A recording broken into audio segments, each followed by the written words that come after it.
listening to the Top Music Guitar Podcast, the show for guitar teachers to learn about the craft of teaching great guitar lessons that students love. If you're looking to start or expand your studio and make guitar teaching your full-time dream job, you've come to the right place.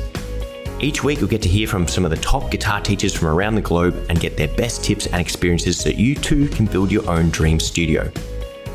I'm your host, Michael, and I've founded one of the top guitar schools in Australia, written a best-selling curriculum, and I mentor guitar teachers.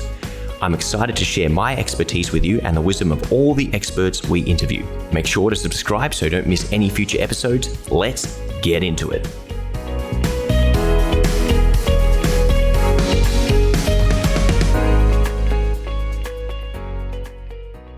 Hello and welcome to another episode of the Top Music Guitar Teaching Podcast. With me today, I've got a real treat for you, a very, very special guest, somebody who is an Amazon #1 best-selling author with not one, but 2 books, someone who has toured the world with his band, mentored under Gene Simmons while opening for Kiss, and someone who is a serial musical entrepreneur, and someone who I'm sure is going to share a wealth of knowledge on a ton of different topics. I'm very excited to have, after reading his first book during the middle of lockdown and going, oh, wow, this guy's definitely clued on to some better ways of teaching. So this has been, since the inception of the podcast, even before the podcast, someone who was on my top 5 list. So ladies and gentlemen, let's welcome Steve Mastroianni to the Top Music Guitar Podcast. Steve, thank you so much for coming on. Thanks so much for having me, man. And it's definitely not, something that's been a long time coming. You were definitely one of the first 5 people I messaged about this podcast. And I'm glad that 25 or so episodes in, we're able to get you to come on board finally. So you're obviously a busy man, a serial entrepreneur. So I'm really, really grateful you made the time for this. And I just discovered today that, you've been busy writing another book, but we'll get to that all very, very shortly. So for the listeners who haven't heard of you, can you give us a brief overview of your story so far? Your journey from being a guitar player in a touring band to going into the online teaching space and becoming a teaching guru, and now becoming the best-selling author, I should say, of multiple books. Yeah. First of all, dude, thanks so much. Definitely, it's an honor. I know we've been trying to connect for a little while, and to be in the top 5, I really appreciate that. Yeah. I mean, my journey, it's always been entrepreneurial. Like, I think a lot of people will look at guitar players and kind of assume the mentality is always the same for every guitar player. And and there's nothing wrong with being like the artsy type or anything like that. But I was always more of the entrepreneur. And even back when I was 11 years old, like I was originally a drummer, and I just knew that in order to do what I wanted to do, which was to travel the world, I wanted to put a band together. I knew that if I had to put a band together, then I'd probably have to write some songs. I kept reverse engineering. I don't know where I learned that from, but I just kept reverse engineering it back to, okay, I need to start writing songs. I'm not going to be able to write songs on drums. So let me switch to guitar. Let me just try. One of my buddies had a guitar, and I just started teaching myself some Green Day songs. And and that's where it started, where I just was always trying to get my ideas out. And I just started cultivating, just different skills and songwriting skills that turned into this band and this band and this band. And one of the bands that really hit big was my band called The Envy. We were the first signing to Gene Simmons' record label, Simmons Records. He came up to Canada because his wife, Shannon Tweed, is Canadian. And he just wanted to sign a band, and he was looking for a band to sign. And, it happened all at the right time. We met. So Gene flew up to Canada, and we showcased for him. And yeah, we hit it off right away. Like, I remember we went out to an Indian restaurant across the street from the venue, and we're just talking about songs. And man, that guy, a lot of people assume they know what that guy's all about. And I guess I did too. But that guy knows music, man. Kiss, whether that's your taste or not. Like, I was never a Kiss fan growing up, but it's like, that guy knows songs. He's very smart. Gene Simmons knows about songs, and he loves the Beatles and U2. And so we're just talking, like a meeting of the minds. And anyway, so we hit it off. Even before we signed a record contract, we were just talking about our songs and starting to work on stuff. And I think that I really respect that, like trying to feel things out before we put pen to paper, to a contract. And so anyway, to make a long story short, we got signed. We toured with Kiss, wrote with a bunch of big songwriters. And things were going really well. I mean, music industry was changing, so it was a bit frustrating at times.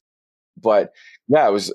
Opening for Kiss, obviously, was super epic. But fast forward a little bit from there, the reason how I got into what I'm doing right now is because back in 2013, my father got real sick, and I don't have a big family. And so I pressed pause on my music career to take care of him, because I just knew that I was kind of next in line to do that, like, or first in line, I should say. And so I became his primary caregiver, which for someone who was playing huge stadiums, and like just not even people calling me Steve. Like, I mean, my stage name is Void. And so, like, to be back at home, sleeping in the bed that I was sleeping in when I was 8 years old, like being in the same city for more than one day, oh man, it was like an identity crisis. But obviously I had to take care of my dad.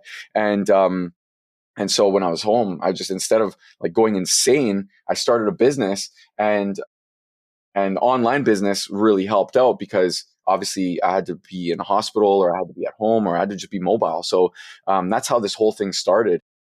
Just pressing pause on that rockstar, that life for I guess the greater good, for, taking care of my family. And that's how this whole thing was born. Fantastic. So obviously something good came out of a negative situation, and you were able to adapt and plunge into the online space. So tell us more about, the foundation of your business, and did it evolve and adapt as you figured things out? Totally. I didn't know what I was doing. I mean, like, from a teaching standpoint, on and off tour, for years, I've been teaching. I mean, that was actually one of my first decisions. Again, like that entrepreneurial mind always kicking in, that I knew when I was, I think it was 17, that I could either be flipping burgers at Burger King or McDonald's or Macca's. I love that McDonald's changed it over, like, in Oz. Anyway, so I knew I could either do that, or like, I'm like, how do I become a professional musician? How do I have a guitar in my hands all the time? And so I realized that I should start teaching, and that way I have a guitar in my hands all the time, and I can, get better at guitar, get better at writing, and also make some money in the process, to buy more equipment and all that stuff. And so anyway, I started teaching for years and years and years. I was teaching on and off tour, but then when my dad got sick, and one of my clients at the time, he was saying like, hey, why don't you just put your stuff all online? Like the same stuff you're showing me, like, why don't you put it online? And I thought like, oh yeah, I'll just do that like in a few weeks and it'll be awesome. Like I'll have some side income and all that. Just totally naive of all the work that goes into it. And so I kept putting that off, but finally I sat down and started putting it together. So I had the teaching skills and the coaching skills, but I didn't have the marketing chops, or I didn't really know. I was kind of like learning the lay of the land as I went. But I knew that by focusing on my strength, which was teaching guitar at the time, focusing on that, then that's how I would learn marketing. Like that's how I would learn online business, is by focusing on guitar first. But I always wanted to, when I got into the online space, I wanted to understand how to build an online business, because somehow I just knew that by doing that I could then teach other people to do that. Like it's very strange but that was always my goal when it came to the online business. I used the guitar stuff to get into it and to learn it. And I still do to this day. It's my guinea pig. It's like my laboratory. But it's also, I could do different tests so that I can then make money and teach other people how to make money using online business. So it's very interesting how like it all kind of comes together. But instinctively, back in 2014, that's what I started doing, was wanting to help other people make more money. Fantastic. And at the time, was your model like live lessons to people anywhere in the world, or was it more creating content that people could buy or subscribe to?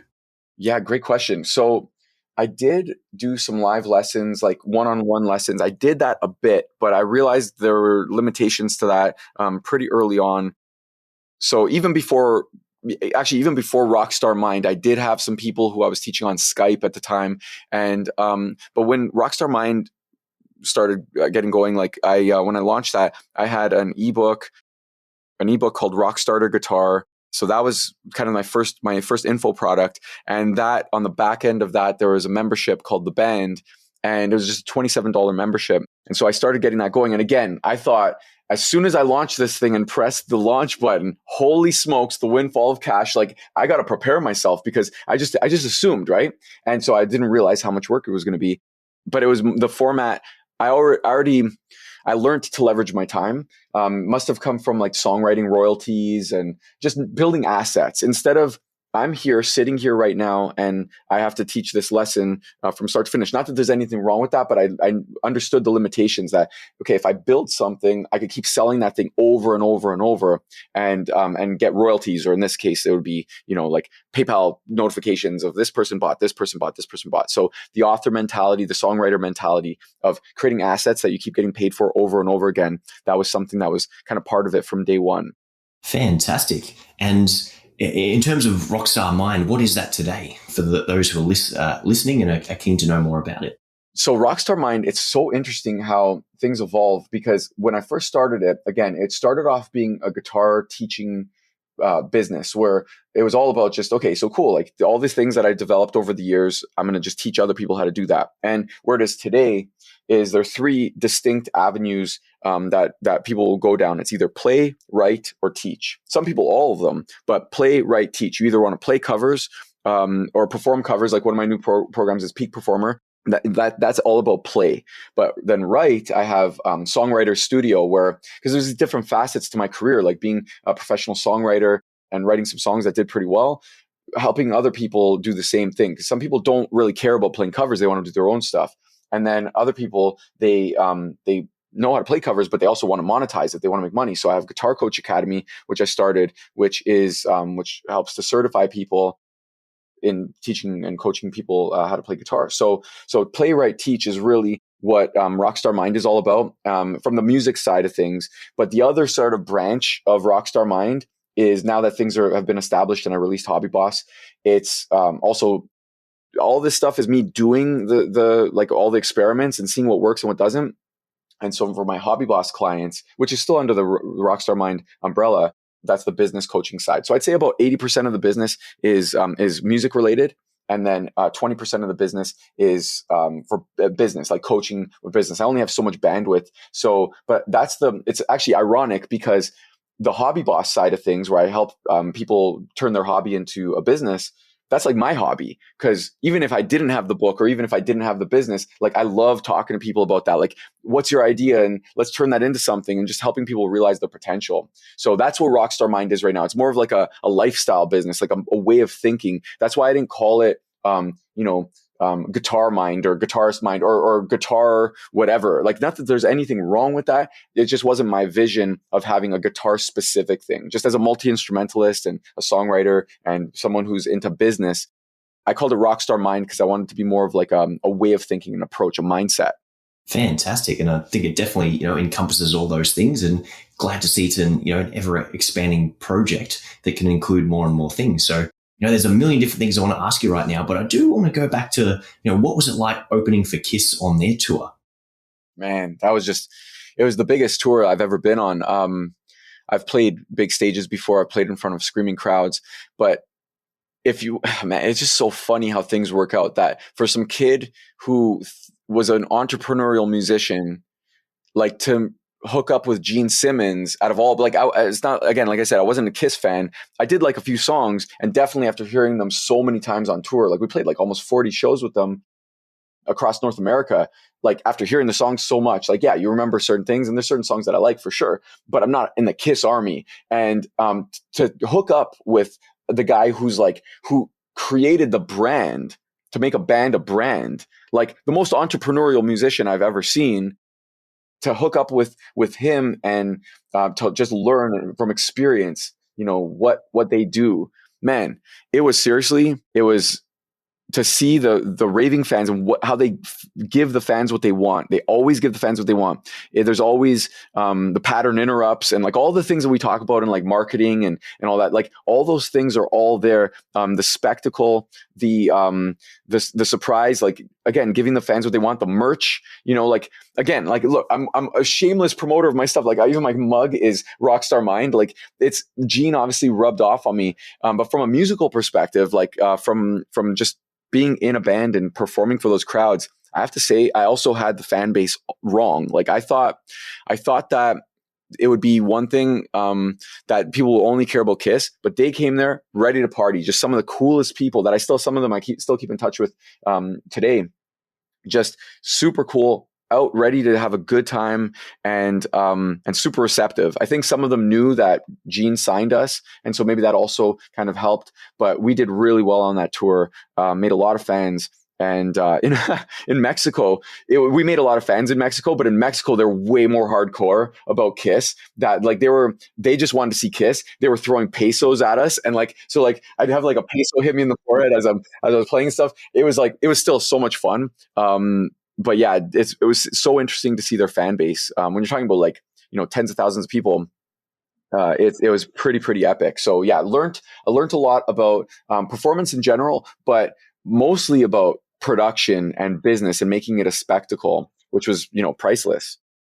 Yeah. And you've hinted at a few things that you sort of picked up passively just from observing. Was there any instances where he took you aside or gave you some really direct advice which has stuck with you since the contact with totally. him? Totally. One of the things for sure is the guitar strap height. Like that's not necessarily like, I guess he saw that as like an image thing for sure. He always wanted me to bring my guitar lower all the time. And I'm a tall guy, like I got long legs, and so does he. But like, the stuff that I was playing was pretty precise, and like to try playing that super low just didn't really work, especially with a Strat. Maybe with a Les Paul it would have worked differently. But yeah, he kept taking me aside, and like Gene's a joker. Like he for like 3 weeks straight, every single day, he's like, Void, like he always would make the gesture of bring the guitar lower, always lower, lower, lower. And so this is one of the things I talked about in my book, Practice Less, Play More. It got to the point where I said, I'm like, well, Gene, but it's a Strat. Like I can't really do that as low. And like, he's like, well, what guitar players play Strats that have it high like that? I go, well, Jimi Hendrix. He goes, yeah, but Jimi Hendrix wasn't cool. And he knows Jimi Hendrix was cool, but he just wants to make the point. Everyone was laughing. Everyone was howling. Anyway, so things like that. But that was more just, knowing that you could be super cool, even and command a room even when when you're that big. And so like his Gene has he has his persona, his alter ego that he plays, but he's really just he's like a Jewish grandfather, just like cracking the same jokes all the time. And but yeah, another thing that stuck with me also, he really liked Void and wanted to trademark that, like that. It's like he liked that because also, I mean, his birth name isn't Gene, like it's not Gene Simmons. I think it's like Chaim Witz, I think his name is. Coming over to America and branding himself and playing that role, all those things really did leave an impression on me, and how to show up kind of in uniform and all those things. It's genius. I mean, even though they're talking about Kiss 2.0, and it's like, of course, when they retire, there's going to be the new round that have the same makeup and all that. I hope that it works out for them. I mean, I think it's a great idea. But anyway, those are the things, like just really, and also really taking care of the fans. Like I see how he like shakes everyone's hand, take a picture, like he'll do whatever it takes to make the fans happy. So I really respect that. Yeah, he's definitely an amazing guy. Thinks outside the box, and it's the degree to which he thinks about business and strategy and things like that's totally amazing. And I was thinking, like, I remember last time Kiss came out here, there was like a special VIP offer where for $50,000, Gene would come to your house and do a barbecue with you and 20 friends, kind of thing. And that starts with shaking someone's hand at a concert and having that massive impact. You only got to do that with the right person, and then get all the money on the back end there. Now, I want to go in a slightly different direction, and this is just something prompted from our conversation, is the fact that you've obviously got the rock star dream that everyone's wanted. Everyone daydreams and fantasizes about, all right, I'm going to join a band, I'm going to tour the world. And when you're opening for Kiss, that probably feels like you're there, you've arrived at that dream. And then to have that kind of, snatched away from you because you've got to go look after your father and his ill health. And, for a lot of people, there isn't a question about which one you would do. But obviously it's going to take away a lot of what you've built, your whole life up until that point was aiming at that one goal. And then you've got to change direction. So what was it like for you changing direction? And do you foresee yourself getting back into live performing and music at any point? Great question. And yeah, dude, like identity crisis to the max. Cause again, I wasn't Steve from the town that I grew up in. And, I it's not that I left that behind, but, I created this character, and waking up in a different city every single day, you get used to that. And so, yeah, man, going from big stages where you're signing autographs and having a blast, like where now you're like it's hospitals and you're looking after your dad that you don't want to see him sick, and it was just it was a lot for sure. And it's interesting because I think I've always looked at my life like a movie, like not from like a narcissistic or egotistical way, but just more like that's one of the things that gives me peace. Like I've always wanted to help people and always wanted to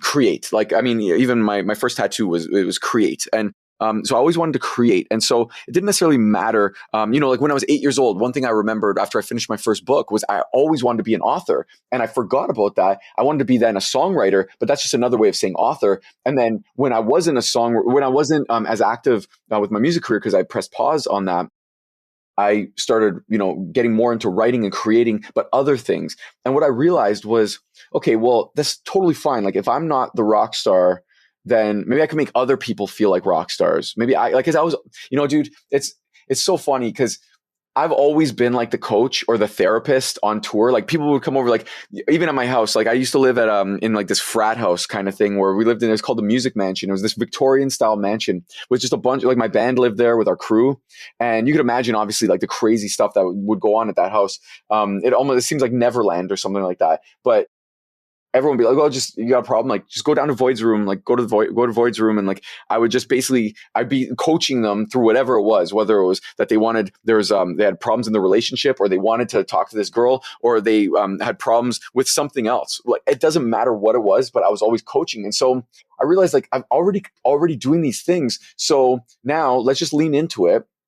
Instead of fighting it, like I'm just not going to. I mean, my dad, unfortunately, he didn't make it. We had a great 2 years together, and if I didn't take care of him during that time, I just don't. I would regret that. Like if I chose, oh well, no, we were gonna go on tour and all this, like, and then I found out that he passed away or something something really drastic happened.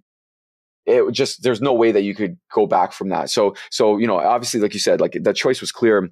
However, it didn't make it easier to like make that shift. It's just, I did really try to pour myself in my work whenever I could, creating things and just making other people feel like that rock star. Cause one thing I noticed or realized early on was a lot of the pieces that make a successful business were kind of put together naturally, like the authority or the social proof or even the stage name, like even the whole idea of an alter ego and performing and all those things. Those really cater well towards like an online business where you're the face of the business, And so I think I just translated the stage. Like it used to be this stage here where I'm the rock star, and now I'm on a different stage, but I'm helping other people feel like rock stars.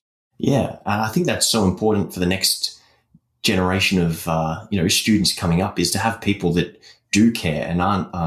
Unfortunately, there's a lot of guitar teachers who are angry or bitter or resentful that they didn't get their opportunity, or again, they might be jazz musicians, not knocking our jazz musician listeners, but they think that their kind of music is superior to pop music, but the pop music gets all the attention. There's a lot of mixed vibes that go into teachers, but to have someone who, can go the distance as a rock star, experience all these wonderful things and come back and try and share that with their students and the next generation of players, I think it's just so critically important. And to have such a great outlook and desire to coach as well. I don't want to say the asterisk on that, but the other layer is I actually cater more towards the older generation. So I mean, I have taught a lot of the younger generation before, but what I realized is that the older generation I've always connected with more. I think that, I guess, I don't know, maybe I was like a 90-year-old in like a 20-year-old or 30-year-old's body at the time. I've always been kind of like, an old soul, but it's interesting when you help someone who has always wanted to play. They feel like they might be past their prime and they've always wanted to play, and you help them break out of their shell and feel like a rock star there, where like they might be bored in life or they gave up on their dreams, but you help them to touch that. Like some kids, I mean, I totally get that, like ushering in the next generation for sure. And I have done that before, which is super cool and satisfying. There's something though about someone who is just like, there's nothing exciting going on in their life. They tell you these things. They've also tried so many times, and they're even on the brink of quitting, and you help them you've inspired them to do something that they could never imagine they could do. It's just, that makes it so worthwhile, dude. I don't care how much you pay me. Like, that is something that I want to be part of every day. It's just so inspiring. Yeah, I 100% agree with you on that. And funny enough, I think we're over 200 students at my Melbourne Guitar Academy studio, but it's easily 65, 70% of them are adults. And our specific marketing is talking to people to say, hey, did you try this earlier in life but gave up, or have you always wanted to do this? And they're the kind of people that, they give it their all. And there's a lot of doubt from them because, as you said, they've tried it a number of times and failed, or they've had bad teachers in the past, or when they tried it, their teacher tried to make them learn 200-year-old Beethoven songs. And not that there's anything wrong with 200-year-old Beethoven songs, but when all you want to do is shred or you play your favorite Akadaka riffs and things like that, it really does put people off. And to give them that second chance, as you've said, and grant them that desire that they've wanted, the one thing they've always wanted to do for the last 30, 40, 50 years. And it builds, like, the longer they go without it, the more that they want it. And that just, to have that impact on them is totally amazing. And there's definitely the gratification of, if you get a young blood who's just totally into shredding and wants to get that next level, like, yeah, it's awesome when you get someone who's one of those 3 hours a day minimum kind of practices, but anyone could teach those guys. It's the people that have struggled. It's the people who really want it badly, and you actually have an impact on their otherwise mundane normal life and give them something they've always wanted. They're the true victories you have as a teacher. Oh, we could talk about this kind of stuff all day, but that kind of leads into the whole reason I connected with you was after reading your book, Practice Less, Play More. Now, I could not escape this book in 2020. I think every time I opened up Facebook or Instagram or something, I was getting absolutely hammered with the ads. So I thought I'll buy this book and hopefully the ads will stop. But I bought it and I read it. And I reckon, I'm a pretty big reader, but I reckon within 2 days, I had to force myself to put it down halfway through on day one after it arrived. And then the next day I read it all the way through to the end. And I was just like, I'm so on the same page as you on everything you've talked about in terms of, what is going wrong with the modern educational approach to guitar lessons and all the experiences we could be or should be providing for our students. So maybe in your own words, do you want to tell us a little bit more about Practice Less, Play More, what led you to write it, and, what the philosophy is all about there? Yeah, man. And I appreciate the kind words. Sorry for clogging up the newsfeed. The ads probably didn't stop after you bought. But anyway, in 2018, I kind of hit after making a bunch of programs and trying a whole bunch of things and kind of being like jack of all trades, master of none, like being really frustrated that I could do a lot of different things, but not knowing what to really double down on. I kind of hit like a rock bottom because we just had our daughter Milana in early 2018. And while things were going well on the songwriting side and, things with Rockstar Mind, it kind of took a back seat. And anyway, one of my friends and mentors, James Schramko, he came out with a book, Work Less, Make More. Work Less, Make More. And I read that book, loved the book. Everything James does, I love. And as I really hit, because he's coaching me at the time, and as I really hit that rock bottom, I'm just like, dude, I just don't know what to do. Everything was December 21st. I just really hit that bottom of, I just don't know what to do. And going into the next year, I don't know what to focus on. And it really hit me because as a father, how am I supposed to provide for my family? So then I got this email about one of my buddies, well, now my friends, I didn't know him at the time, but James Eager from eBase Guitar, how he doubled his business with a book. And at that moment, everything just happened. It's like one of those eureka moments where it's just like, I'm back, I'm 8 years old again. And I remember that I want to be an author. And I'm like, why haven't I done that yet? Why haven't I written a book? And so all of the 20 years of coaching and all the experience and everything just comes to a head at the busiest time, like Christmas time, the busiest time ever. But from that moment, like that day, I didn't want to waste that inspiration. Never, ever. If you feel inspired, you have to lean into it and you have to obsess over it because that fire is not going to, that flame's not going to be burning for that long. And so you got to take advantage of it.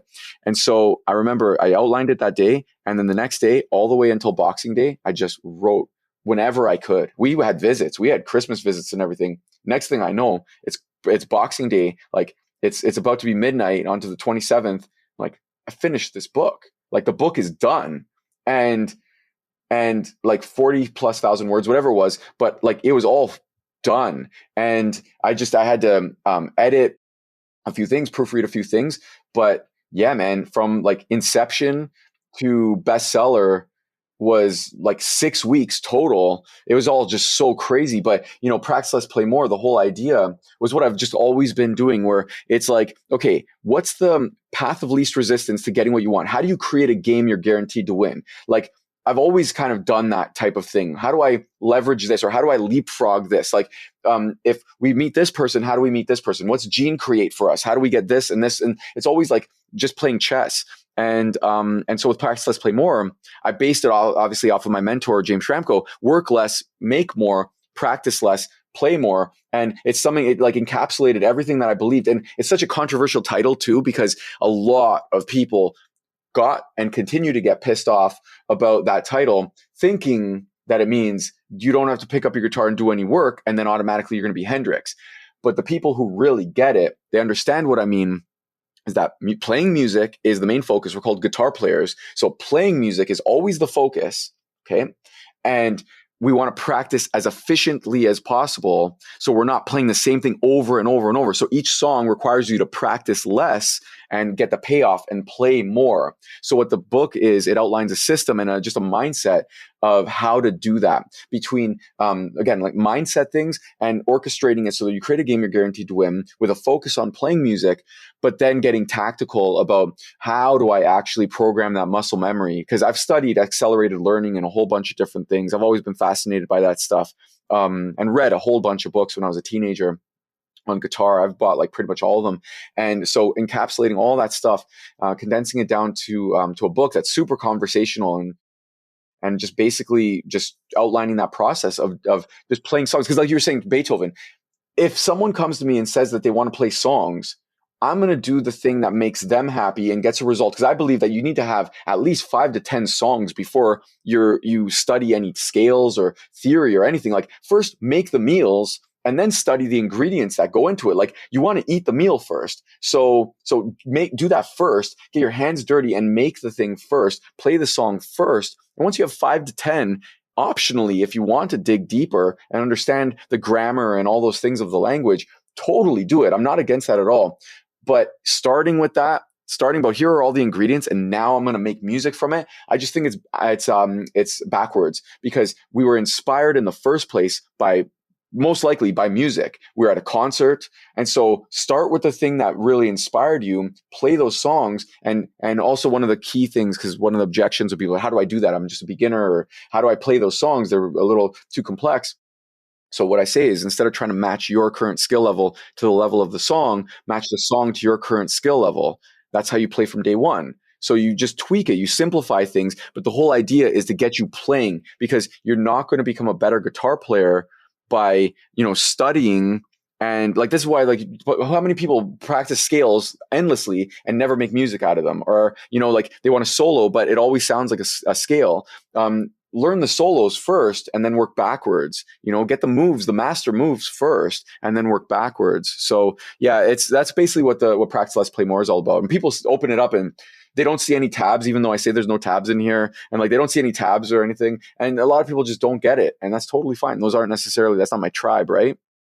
Yeah, it's almost like a philosophical book, and something that completely resonated with me was, you said people want to become guitar players, but along the lines of, but we end up becoming professional practicers kind of thing, and all we do is practice, practice, practice. We never go out and play. And when I read that, I was like, yeah, oh wow, this is so profound, and it's such a simple thought, but it's exactly what happens. And again, the practicing is what gets the result for professional players. And most teachers go, yeah, to get to my level, this is what you need to do. But that's completely out of alignment with everyone's goals of just playing a couple of their favorite songs, or sitting around the campfire with friends and having a strum along, or just being able to pick up and play. So yeah, as I said, when I was reading that, I'm just like, yep, I totally get this. This is what I've been saying in my own way a couple of different times, and just coming to that conclusion of going, yeah, well, let's meet them at their level. And the thing that always irritates me with students is they go, oh, what are some easy songs that I can learn? And I go, no, it's not what easy songs you can learn. It's, all right, what are the songs you want to learn? And let's give you an easy version that you can play along to straight away.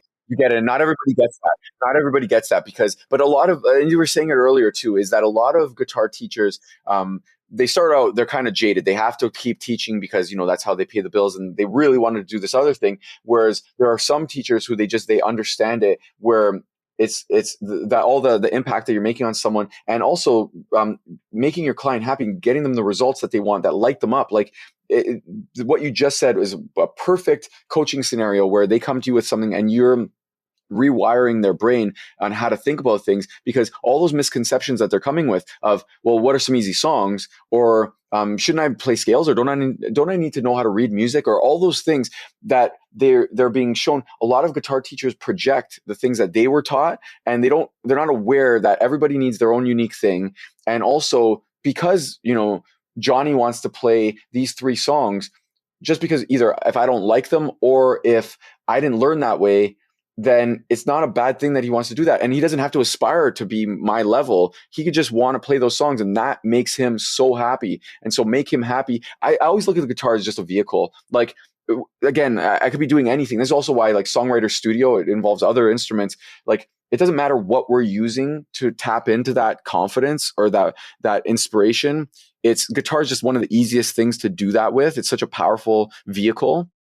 But it's business 101. It's really meeting your customer with where they're at and helping them to achieve something that they maybe didn't even know was possible, and really wowing them. And so what you just said was perfect. And I don't know how many guitar teachers you talk to. I don't talk to that many these days, not as much as I used to, but what you said was a breath of fresh air, because not a lot of guitar teachers think like that. And one of the reasons why I wrote the book was to kind of disrupt things and trust me, man, I got a lot of hate. I still do, but that's why I did it. Yeah, I know that it yeah. has a big stink. And so it's good. Like I'm cool with being bold or like contrarian about the whole thing. 100%. And part of what we're doing at Top Music is trying to take, new ways of teaching and help some guitar teachers who are frustrated, going, hey, why are my students quitting? It's like, yeah, it's probably because you're trying to teach them stuff that you think is cool or that you think is the right way to do it. And it's, every area of education has progressed by light years, but most music teachers are still teaching music the way it was, in the medieval master apprentice kind of scenario, hundreds, if not thousands of years ago. And that's to the great detriment of the students. And again, that's what we do with Top Music. We're trying to take all these new breakthroughs in education, in skills. And for me, learning psychology plays a big part of what I do. Sports science plays a big part of what I do. I remember, being in a year 12 classroom and first week of psychology class, and I just randomly picked it because I had a spare subject, and learning about, optimized learning, mnemonic devices, brain hacks, and going, oh, wow. First thought was, this is amazing. I'm definitely going to try this out. The second thought was, this would have been really, really cool to learn in the first week of year 7 science class, not like the first week of the final year. But just taking these little things and trying them out and experimenting with them and going, oh, hey, this is making a big difference to all of our students. And we've got to get some of these ideas out to teachers. But there's definitely 2 different camps. There's kind of like the academic book smart teachers, and then there's the figure it out by yourself, street smart teachers. And, there's definitely merit to both approaches, but ideally you want to combine the best of each and give your students what they need to succeed. And even yesterday, there was somebody in one of our Facebook teacher grouping just saying, hey, I'm going crazy here. No one wants to practice. No one wants to do this. No one wants to do that. It's like, well, what are you teaching them? And he's like, yeah, these scales and this kind of thing. And we need to practice for an hour straight every night. And just like, wow, that's like, way too regimented, especially in this day and age of yourself in their shoes and doing that. And I don't know how old their students are, but it just really boils down to, people don't usually quit when it comes to fun. Like, if you make something fun, like even with scales, like pop on your favorite Zeppelin record and practice the A minor scale over that. And like, just make it more, give it context, like that, make it fun. And a lot of it's just super dry. And I think having piano lessons when I was 8 years old and quitting after a year, like I think having that really turned me off of the just like dry traditional approach, where I just kind of formulated something that was more fun and engaging. But yeah, you don't quit what's fun. Like, it just boils down to that. When your clients quit on you in any kind of business, it's because they're not getting something out of it. So it's not worth it anymore. They make that decision. It's not worth it. So yeah, I love that. That's what you guys are doing, bringing that to, putting that out there, that these, like the accelerated learning principles and bringing people on. That's really important work, man. Because again, I mean, I don't know how you see it, but I don't see it as guitar. I see it that guitar is such a powerful vehicle. It's the only thing that's so portable, so complete. also super cool. Like there's all these things jam packed into this thing that I just see it as a vehicle to tap into these other, like it's one of the only things that makes you your whole brain light up. Playing guitar and learning something on guitar. It's one of the only things. And so it's such a complete experience. And so to provide that, it's almost like we're tricking people because, yeah, cool, play guitar, that's cool. But you also get all these other benefits because of that. So even if you're super focused on guitar, there is the external benefit or the auxiliary benefit of all these other things. Confidence goes up, they become smarter, they learn faster of even other things, they're happier. All these things happen outside of it. Connect with other people like playing in bands. It's such a great tool. Yeah, and it opens up so many other gateways and pathways to the next thing to do.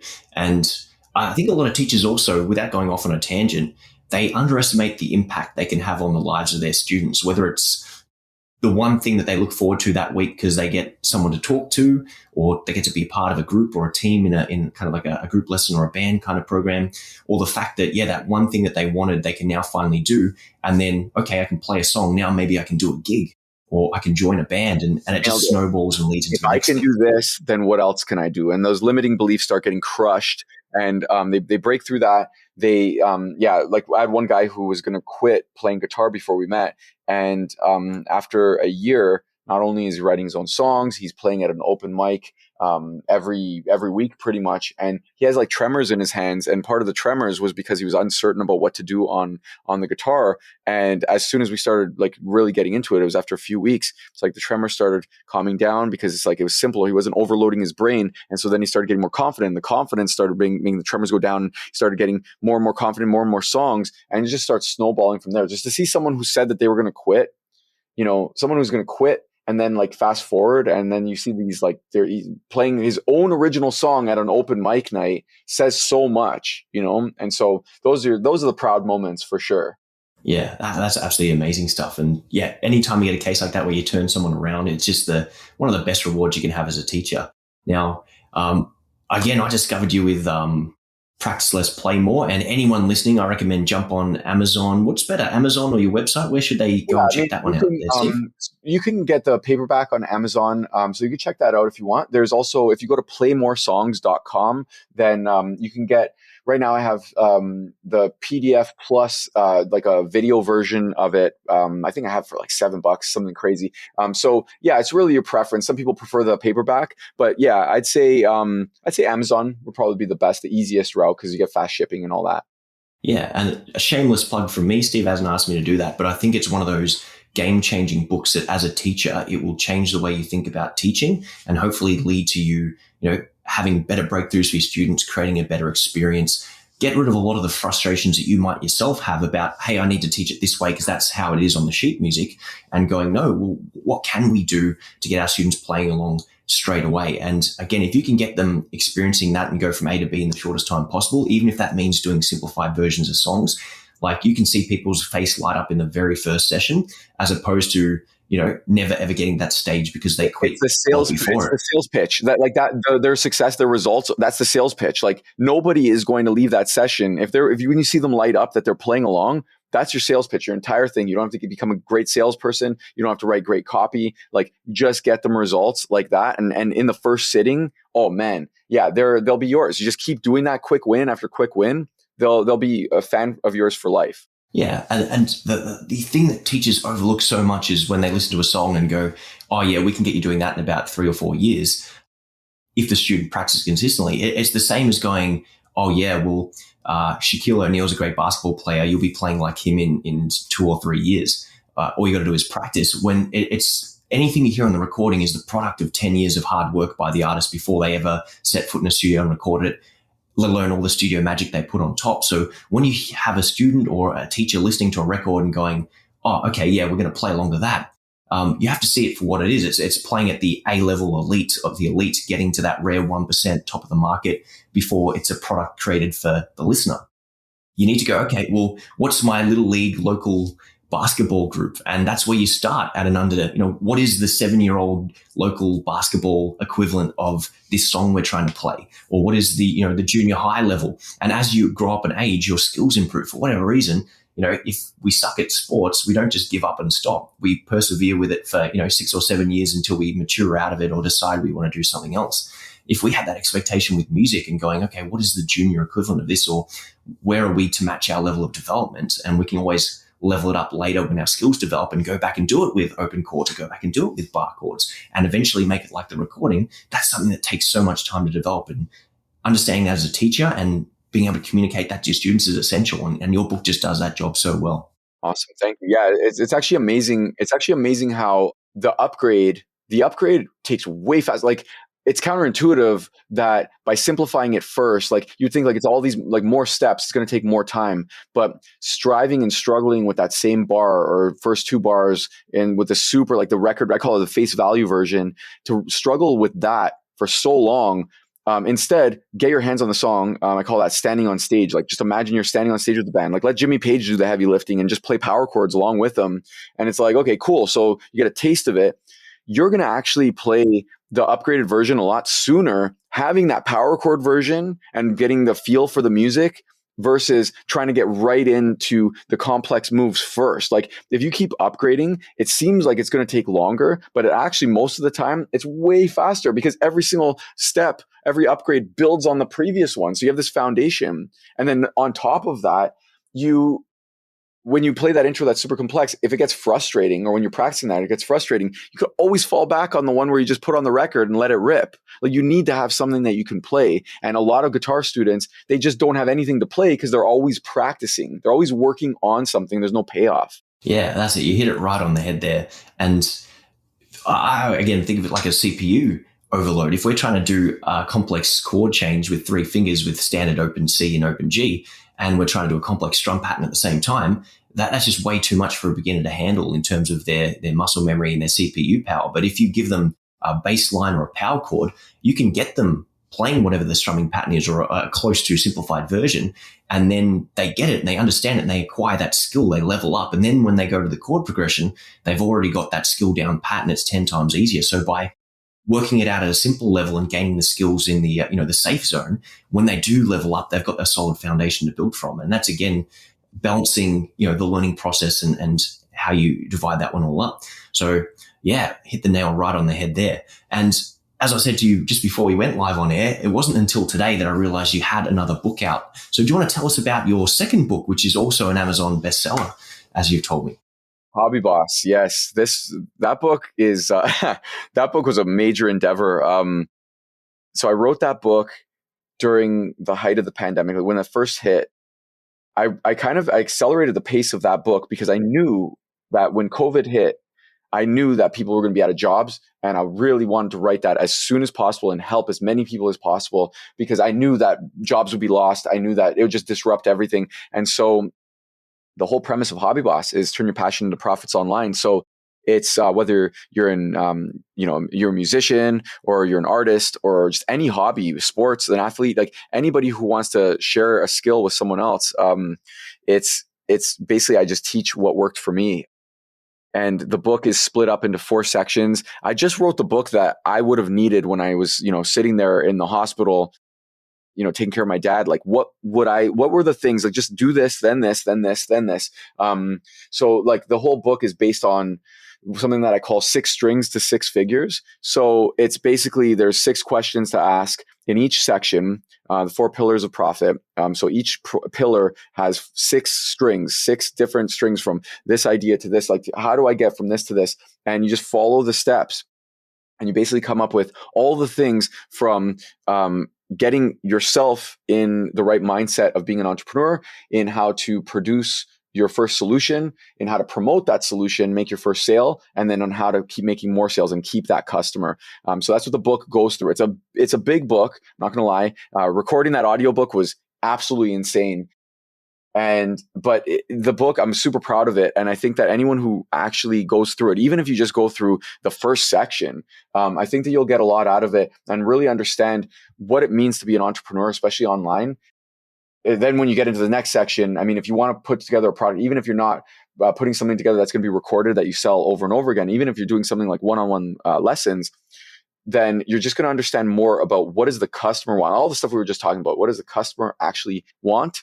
because that's what they buy. What they want, they'll buy. And then what do they need? So, sell them what they want and then give them what they need. And so those things, based on all the things that I've learned, not every single concept inside the book I can claim as mine. I always cite the people who have inspired me, and I've included that. It's like I'm this student, this guinea pig, and I just took everything that I learned about business, and I put that into, and mindset, I put that all into the book. And I think that it's pretty cool. I think it's a lot of people really got a lot out of it. I mean, my clients who I've worked with on Hobby Boss have definitely like leveled up their businesses because there's just some simple fixes, some things that it's like, I can't believe I made that mistake. And it's just a little shift here or there, and how you approach it. And you make a big impact on someone's life. And when you do that, you just have a customer that just keeps paying over and over and over.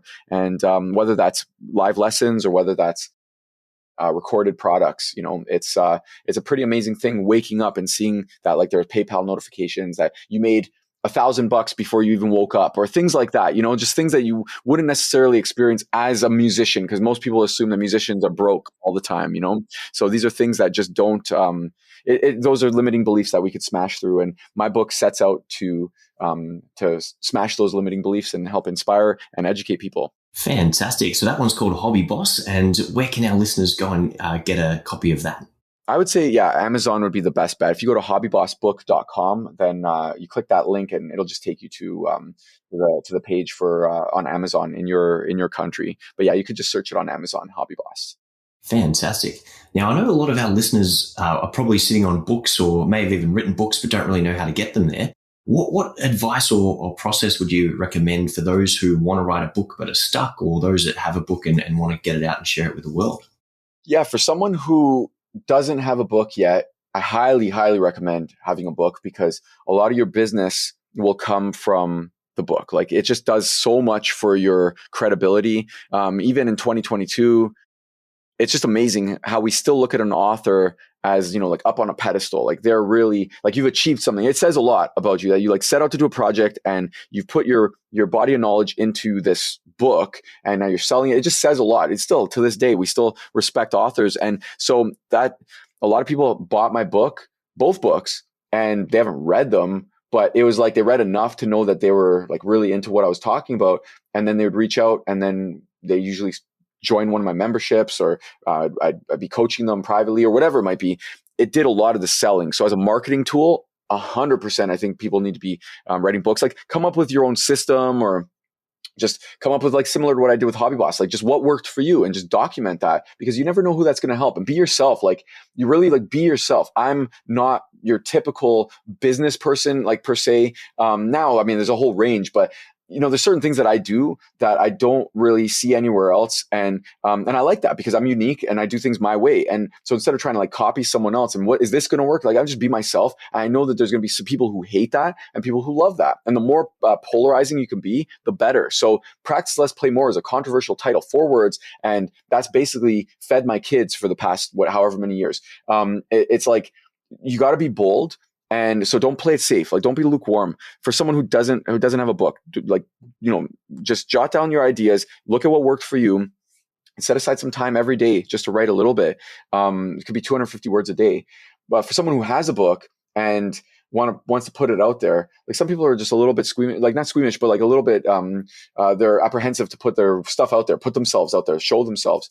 And I would just say, you got to try it out, because I feel like musicians, they shortchange themselves very often, because they either feel like they're not good enough, or there's a bunch of limiting beliefs that come into play. And so Amazon especially makes it so easy to just become a published author. Like, just put your stuff out there. And if you need any help with anything, I mean, I'd be happy to have a quick chat, like via email or whatever. It's like, I just want people to put their stuff out there, because it's so important that people see your perspective. Like, if it's an authentic perspective, the way you describe it, even if they've heard it 20 other times, the way you describe it, and when you say it, like when they come across your stuff, you're the person who makes the light bulb turn on.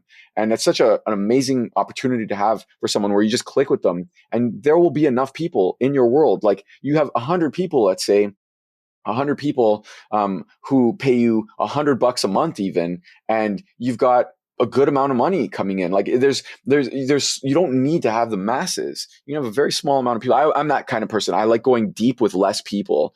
And so I always do that rather than having, tons and tons of people. Nothing wrong with that. But volume wasn't always my thing. It's like, I want to make sure that I could go super deep rather than wide. But that's the business that I created.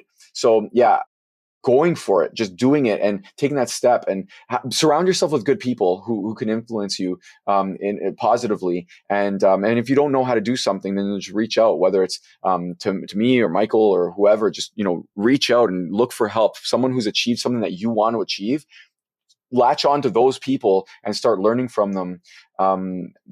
Just you got to do it. You have to, because it's really, especially I would have had the same pep talk before COVID, but since COVID, even more so, not just because of what it's done to the job market, but also the opportunity that it's created. It basically made the whole world go online.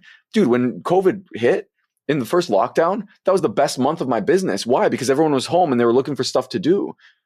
So the opportunity is enormous, and it's something that I think we need to capitalize on for sure, is that people are open to this now. The world has gone digital, and Zoom is a regular thing. It's a household thing. And so just getting on that and capitalizing and making an impact on people's lives, not capitalizing, taking advantage of people, but making a change in their lives because of what COVID has created. I think even more so, it's more important that people start looking at making their own income and not relying on, a job or anything else. Like at least have your own, whether you said like side hustle or whether it's their main business. They just have to do it. Yeah, 100%. And you mentioned, reaching out for help, which is critically important. How important has mentorship been for you over the years, and what sort of stuff have you gotten help with as you've been building online lessons, or even way back to the the band days? Yeah, dude. I mean, mentorship, like that's the whole thing, is just making sure that you have someone who's experienced something that you want to experience, or at the very least, someone who you could partner with who's going through the same thing as you are, because you could leverage off of like, oh, I learned a little bit of this, you share it with them. They learned a little bit of this, they share with you. And so you're like, they're one step ahead of you, and then they bring you up, and vice versa. But yeah, typically I'm the guy who will read one chapter of a book, and I want what's in the book, and I just go to the conclusion and go to like the website and look to see if there's a coaching program that they have or something that's going to like get me that thing right away. Like at least the info and the support that I need right away. And so, yeah, from a business standpoint, that's really when the coaching, because I'm a self-taught musician. I have had some coaches. When I was on the KISS tour, I wanted to have just an objective opinion. So I did take some guitar lessons during that time, just to have someone who can help me with certain things to refine my my skill set. But the business stuff, that's when I really started getting into it. Just having, coach after coach. I mean, I've had guys like, I'm not sure if any of the names would ring a bell, but Alex Jeffries was my first coach. I've had, I've followed tons of Frank Kern, different programs that I've been in of his.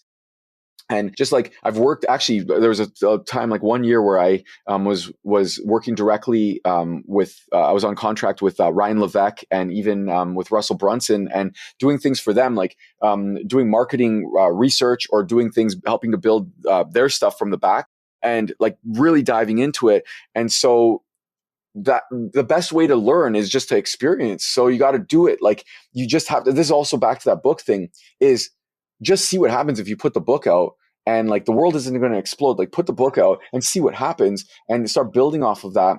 And yeah, I mean, when it comes to mentorship, for me right now, I'm on a bit of a cleanse. I have the ones that I have like one or two things going on right now who I'm following, but after investing, tens of thousands of dollars, man, like more, like I've had years of business where the profit wasn't really that much because I've invested so much. But now I'm on the other side of it where it's like, okay, cool. Those lessons, I have some good people around who I can ask questions to, and I'm accountable to.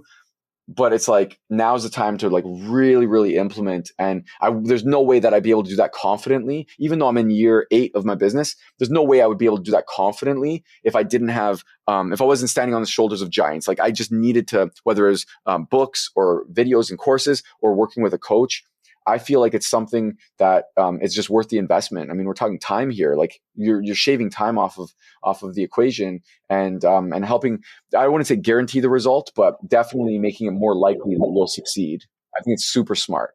Yeah, that's totally awesome. And the biggest advantage of getting any sort of coaching, whether it's this top music kind of program we're running for teachers or investing in any other coach or business guru there, it's the fact that it can take years off the amount of time it would get you to figure things out.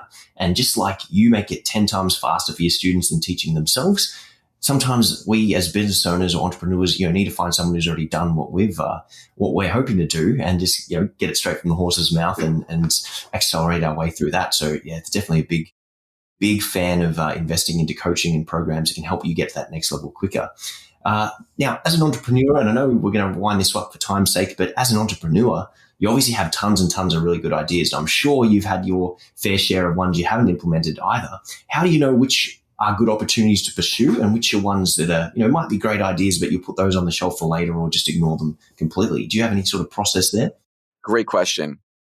It's hard to turn off the tap. Like, where, yeah, and as an entrepreneur, you think every idea is just genius right away. It's like this is the best idea I've ever had. What I've learned is you have to put them somewhere, like whether that means I have things called like folders. So basically I'll, on notes, on Apple Notes, I'll have different ideas in one folder, or I'll have a category of ideas in this folder, and this one's for this and this. And so I know that I'm for sure not going to try to remember it. That's the number one thing, is like, okay, so I got to document that somewhere. And that's whether that's a business idea or a song idea or whatever. I got to put it somewhere. That's number one.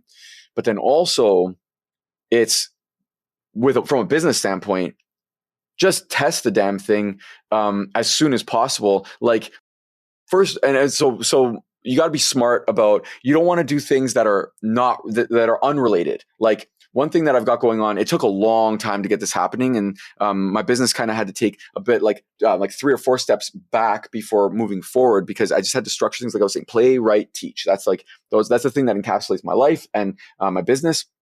It took a while to get to that, which seems simple, but it took a while to get to that trifecta.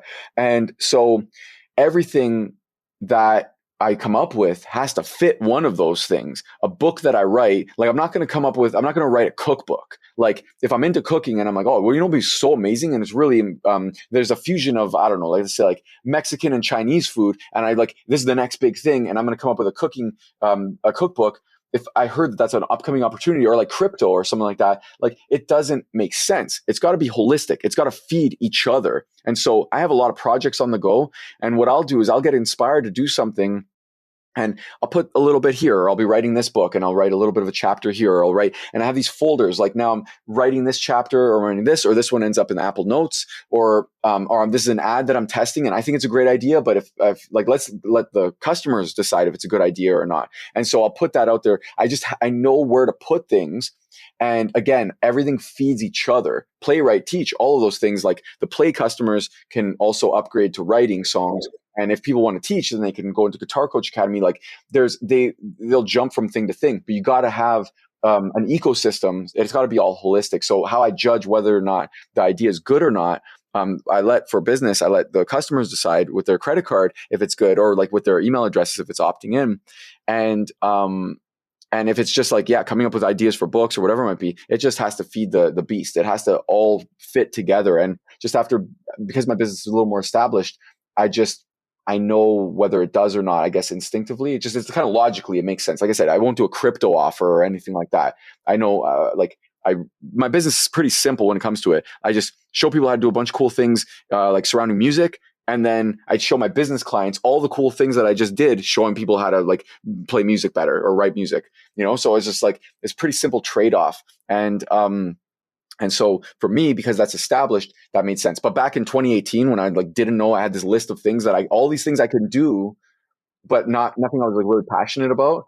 At that point, that was driving me crazy, because I just didn't have anything that I could really sink my teeth into. So I guess what the lesson from all of that is, first, make sure you have one thing that's working, and then build on that. Because like if you're just coming up with a bunch of ideas, then you're like a millimeter in a million different directions instead of, going super deep on one. You got to get one thing going first. And then I'm all about diversifying. Like you don't want to put all your eggs in one basket, because if this one, goes belly up, then then you're screwed, right? So make sure though that you get some traction on something, and then all the different ideas. I would just suggest that it's got to all feed that one thing. That's it. So you stay focused on your main kind of vein. Everything's in the same vein. And within the framework of music, you have a couple of different streams or a couple of different pillars, but they're all under the same roof, so to speak. That's awesome. And I think a big thing, a lot of people, entrepreneurial, whether they're music teachers or not, is they just go chasing every single opportunity, and they end up coming up with 10 different ideas in 10 different directions and do a whole bunch of things mediocre to a mediocre degree, or they just fail one because it didn't get enough attention, or never stick with anything long enough to grow it to the point where it's self-sustainable and allows them to go across to the next thing. But yeah, if you can stay focused on the main thing and then have a couple of different subsidiaries that are all in the same area, it makes a huge difference. Now, Steve, I want to thank you so much for coming on to the Top Music Guitar Teaching Podcast. It's been an absolute blast finally connecting with you. Do you have any final pieces of wisdom to impart with our listeners, guitar teachers all around the world, whether it's from your experience personally or anything you've been thinking of? One last final bit of advice for them. Yeah, dude. First of all, thanks so much for having me. It's been a blast. I think just to kind of bring it all back full circle, it's funny how KISS was like really like a major part of my life. And so really as like advice is keep it super simple is the best thing. Keep it super simple for yourself. Keep it super simple for your customers. Everybody wins. That is also like the cheesiest and best wrap up full circle thing I've ever done in a podcast or thing. But yeah, keep it simple. That is one of the best ways you could have brought that one home as well. And lastly, Steve, where can our listeners connect with you online, find more about your books and products and programs, and basically, continue on the conversation beyond this podcast?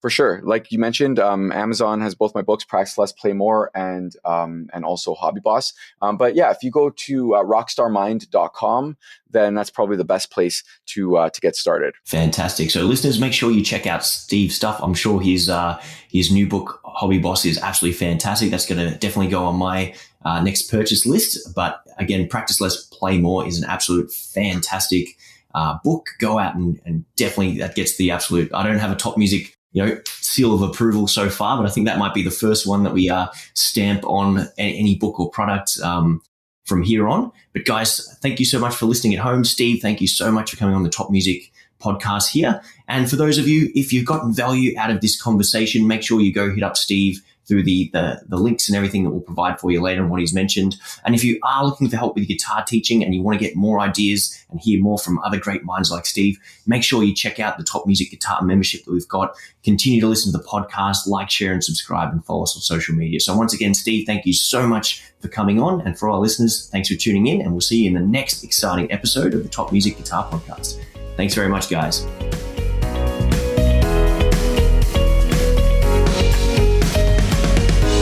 If you enjoy this show and want to hear more of our work, be sure to subscribe to this podcast. For links and resources mentioned in this episode, including a free ebook on how to find more guitar students, visit us at www.topmusic.co/guitar or check out the show notes. And lastly, thanks again for listening, and we'll see you in the next episode.